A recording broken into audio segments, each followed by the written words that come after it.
அல்லாஹ்வை நீ வணங்கு அவனை பார்ப்பதை போல். அவனை உன்னால் பார்க்க முடியாவிட்டாலும் அவன் உன்னை பார்த்து கொண்டிருக்கிறான் என்ற எண்ணத்தோடு அல்லாஹ்வை வணங்குதல் இஹ்சான். அல் இஹ்சான் என்றால் இந்த உலகத்தில் ஒரு மனிதன் ஒரு செயலை செய்வான் அல்லாஹ்விற்காக மட்டும், ஒன்றை விடுவான் அல்லாஹ்விற்காக மட்டும். ஏன்? அல்லாஹ் என்னை பார்த்து கொண்டிருக்கிறான் என்று.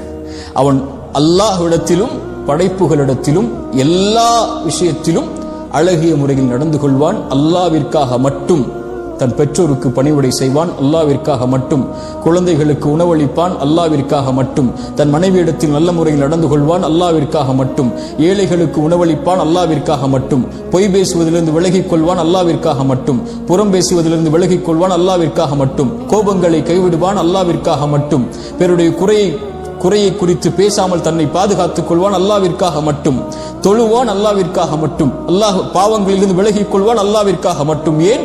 அல்லாஹ் என்னை பார்க்கிறான் என்ற எண்ணத்தில். இதான் இஹ்சான். இன்னும் வார்த்தைகளில் அடுக்கிக் கொண்டே போகலாம்.